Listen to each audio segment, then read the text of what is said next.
Eddie Zunino, perdón, Manuel Zunino, es el hijo, tengo entendido. Manuel, muy pero muy buenas tardes. ¿Cómo estás? Perdón por el yerro. Te pido que me tomes un comodín. Está en Patacones, pero hoy es feriado. Así que aceptame, por favor, esta moneda de cambio en la disculpa. ¿Cómo estás, Camilo? Bien, bien, la acepto, la acepto. Soy el hijo de Eddie. Sos el hijo de Eddie, bueno, por eso me confundí. Bueno, Manuel, te agradezco que nos atiendas un feriado, porque uno también quiere, en feriado, no sé cómo es tu agenda el día de hoy, pero aquellos que tienen la fortuna de disfrutar el feriado tratan de no adquirir ningún compromiso en el medio. Sí, sería lo ideal, pero no, igual estaba trabajando, así que corté un ratito. Bueno, Manuel, nos ha alcanzado el amigo Gary Castro un estudio, un monitoreo de radio, que bueno, quisiera preguntártelo un poco, que lo puedas exponer con nuestra oyentada, cómo se hizo este estudio, si lo viste. Uh-huh. Sí, es un estudio que hacemos todos los meses en área metropolitana de Buenos Aires. Son más de 3.500 casos, los venimos haciendo desde el año pasado, desde marzo del año pasado.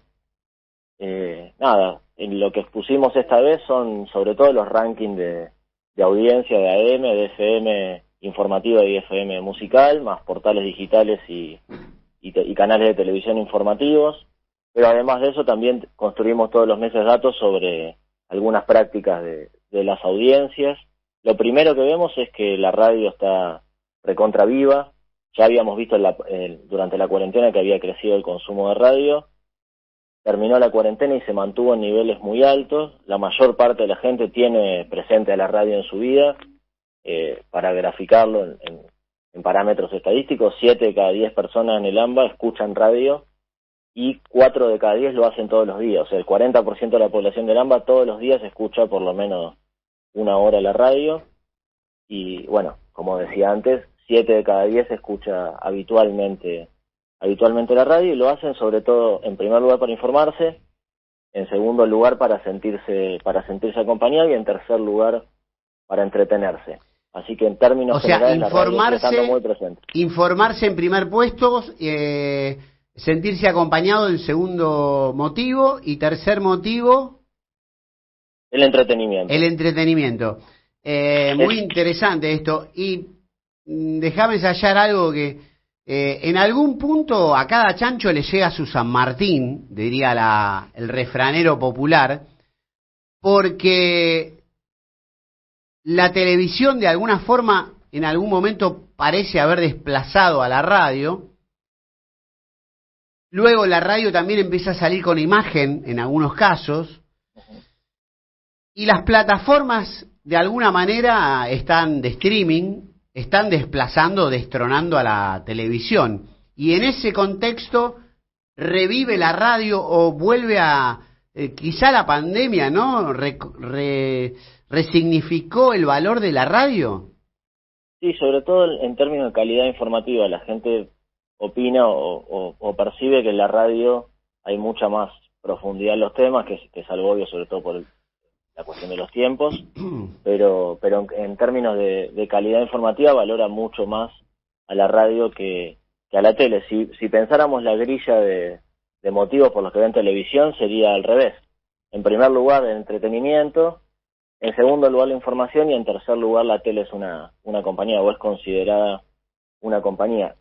O sea, el que escucha radio busca otra cosa que el que ve tele, o cuando escucha radio busca una cosa y cuando ve tele busca otra, porque está claro que las audiencias son compartidas. Mucha gente mira televisión, la mayor parte de la gente mira televisión. Y respecto a las plataformas, uno de los datos que aparece en la encuesta es que la mayor parte de la gente sigue escuchando la radio con los equipos de radio tradicionales. Esto lo venimos confirmando en los últimos años. Ibope tiene el mismo dato, así que es algo que está bastante verificado. 6 de cada 10 personas escuchan la radio, siguen usando el aparato tradicional de radio AM y FM. Sobre todo en el auto, ¿no? Uno en el auto tiende más a poner la radio. Sí, una parte importante la escucha en el auto, y el 20% escucha de manera digital, con los nuevos formatos, con las aplicaciones, con el streaming, con a través de la web o en Radio Cat, que también hay gente que va a buscar programas específicamente que no los puede escuchar en vivo y los revive en la computadora. Bueno, nuestra radio no abona a Ibope por una cuestión filosófica también y de administración correcta de recursos, pero nos complace mucho saber, Manuel, y te agradezco que hayan hecho ese estudio, que la 530 aparece en el top 10, digamos, en el 8º puesto, según estoy leyendo acá. Sí, 8º puesto. En el 8º puesto, con un crecimiento respecto al año pasado, que había estado entre el 10º y el 9º puesto, que se explica principalmente porque hay un corrimiento de la audiencia de las 750, que perdió algunos puntos de audiencia y se fueron sobre todo a la 530. Hoy están en el 8º lugar, por debajo de Radio Nacional, por debajo de las 750, y bueno, después de las que suelen tener más audiencia, que son Mitra, Radio 10, Rivadavia, La Red y Continental, son los 5 primeros lugares. Después viene la 750, hoy con 6.3 en el global. El año pasado estaba arriba de los 8 puntos. Radio Nacional 5,5 y la 530 3.9. ¡Vamos! Por encima de de CNN Radio y de la 990, que completa la grilla de las primeras 10.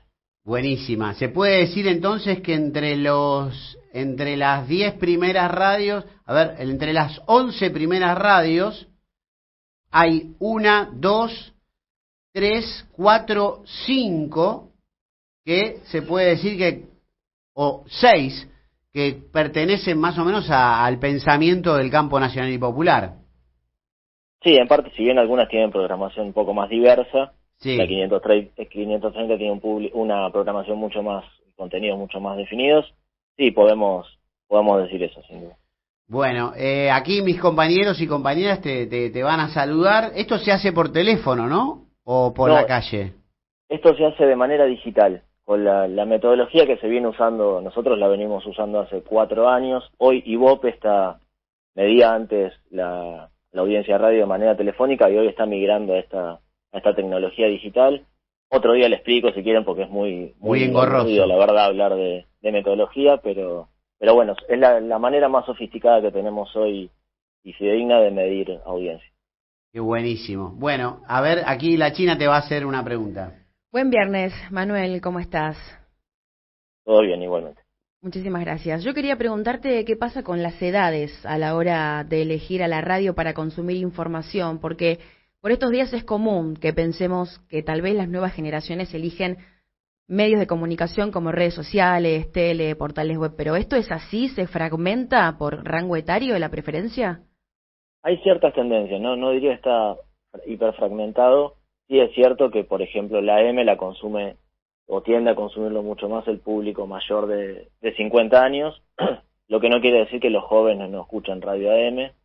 También podemos pensarlo en términos de género, consumen un poco más la AM los hombres que las mujeres, aunque no es tan grande la diferencia, y sí los jóvenes empiezan a consumir con otros formatos, sobre todo con los formatos digitales y mucho más a demanda, como consumen en general la información o la cultura. Me parece que es un fenómeno que trasciende a la radio, que no es solamente propio de la radio, también es propio de otras plataformas de contenido.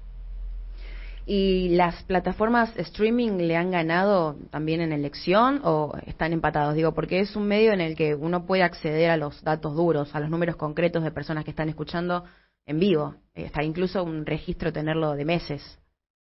Exacto, sí, permiten seguir un parámetro, pero no permiten medir audiencia. El streaming, porque es muy poca la gente que escucha por streaming, sí. Cerca del 5% puede escuchar la radio y el streaming, el resto de la audiencia va por los formatos más tradicionales. Uh-huh. Hola Manuel, soy Emi Garzón. Buenas tardes. Muy bien. Vos decías que la televisión era más bien elegida por una cuestión de entretenimiento y la radio por una cuestión de información. Entonces, respecto a la función de quienes están enfrente a una cámara, enfrente a un micrófono, ¿cuál es el grado de credibilidad que se le pide a quien está ahí en el micrófono? Porque si yo en la tele me quiero entretener quizás no me importa tanto, o sea, son conclusiones así, sin tener los datos, ¿no? Pero en la radio quizás sí exijo un poco más de conocimiento o de seriedad. ¿Es así? Exacto. En la tele, para graficarlo de otra manera, la gente va un poco más a enterarse de lo que pasa.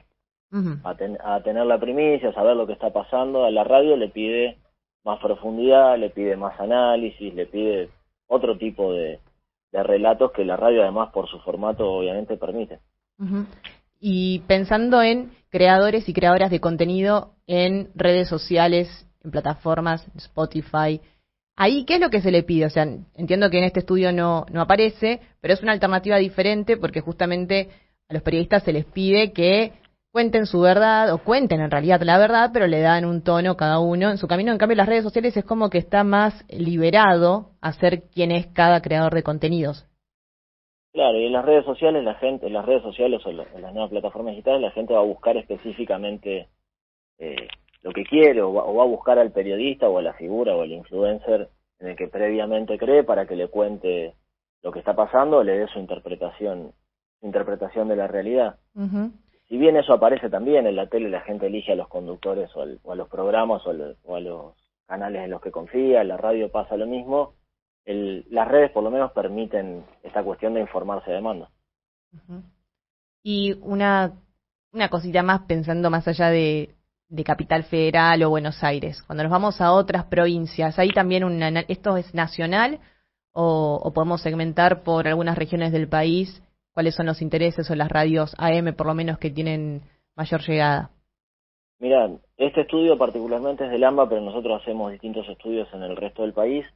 Y lo que privilegia mucho la gente en las provincias o incluso en las ciudades del resto de la provincia de Buenos Aires, por fuera del Gran Buenos Aires, son las plataformas de contenidos locales, sobre todo para informarse. Principalmente porque los medios nacionales no hablan casi de lo que pasa en el resto del país. El contenido es muy poco federal y entonces la gente confía, escucha y elige a los medios locales para informarse de lo que pasa en su lugar. ¿Qué tal? Buenas tardes. Rodrigo Pozo te saluda. ¿Cómo estás? Todo bien. En torno al recién comentabas, en el caso particular de la 530, que estaba recibiendo con los brazos abiertos oyentes de radios compañeras, ¿cómo se puede proyectar o hacer, si se quiere, futurología? ¿Qué pasa con otras radios?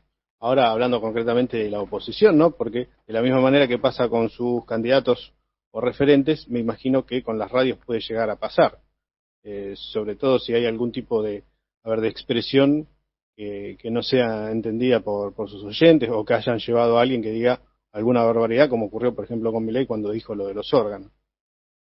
Exacto, bueno, ahí podemos pensar en el caso de Rivadavia. Durante el año pasado Rivadavia tuvo una tendencia claramente creciente que era inversamente proporcional a lo que pasaba con Mitre. Le fue sacando audiencia, la audiencia más extrema, más dura, por la programación y los contenidos y los conductores que son las figuras de Radio Rivadavia. Le empezó a quitar un poco de audiencia a Mitre. Este año tuvimos el fenómeno con la ida de Longobardi a CNN, que se llevó unos puntos de audiencia a la mañana de Mitre, que hoy está Feynman. Había una competencia, o sea, el mercado de las audiencias, por decirlo de alguna manera, tiene ciertos límites y cierto techo. Nosotros también a veces desconfiamos de Igope, ¿no? A veces no, o todos los días desconfiamos de Igope, como le pasa a la mayoría de los que hacen radio. Y por ahí Igope el año pasado marcaba que crecía Rivadavia y a la vez crecía Mitre, y a la vez crecían otras radios con un perfil parecido. Me parece que así como vos haces el paralelismo con la política, esto también es igual. Las audiencias y los públicos y los votantes se mueven de manera parecida en uno u otro ámbito. ¿Qué tal? Manuel, Miguel Fachenta te saluda. ¿Cómo te va? Bien. Una cuestión que me queda dando vueltas en la cabeza al respecto de lo que estás relatando. Digo, ¿qué pasa con el tema de las fake news, que son propagadas y soportadas por algunas radios, y que hay una suerte de ida y vuelta en esto? Digo, ¿hay audiencias cautivas que más allá de las fake news siguen escuchando la misma radio? ¿O hay un interés por averiguar dónde se dice realmente la noticia con mayor certeza o con mayor veracidad? Eso es un fenómeno que trasciende a la radio, está presente en los distintos medios, en general las audiencias van a confirmar lo que ya creen, lo que se suele decir que hay un sesgo de confirmación, y terminan eligiendo las marcas, los conductores o los programas que confirman lo que ya piensan, y muchas veces por eso las audiencias terminan siendo de alguna manera, entre comillas, víctimas de la fake news, y en muchísimos casos no se terminan enterando de que son fake news porque confían en quien se las contó o en quien se las presentó. Pero bueno, es un fenómeno que no tiene que ver estrictamente con la radio, que está presente en la comunicación en general. Nos complace mucho todo esto, Manuel, poder saber que no estamos solos, y que más allá de pagar o no Ibope, alguien se tomó el trabajo de hacer un buen relevamiento, un buen estudio de mercado, para obtener un dato fidedigno, ¿no? Porque muchas veces, si no perteneces al mainstream de estar en Ibope y ser parte de esa palestra, de ese status quo, es como que para cierto público, para los auspiciantes, para la comidilla general, es como que te ignoran, ¿no? O te tratan como un paria, y esta radio viene trabajando con un gran compromiso de toda la gente, así que muchísimas gracias por brindarnos este sondeo que nos encuentra, que nos localiza en el radar de alguna medición concreta y respetable como la de ustedes. Bueno, te agradezco por el espacio, y obviamente la idea nuestra de hacer este sondeo tenía que ver con eso. Los datos de Ibope tienen principalmente un sesgo que se excluye a los que no contratan el servicio, y parece que obviamente que no existieran, cuando en realidad cuando uno lo confirma con datos no es así.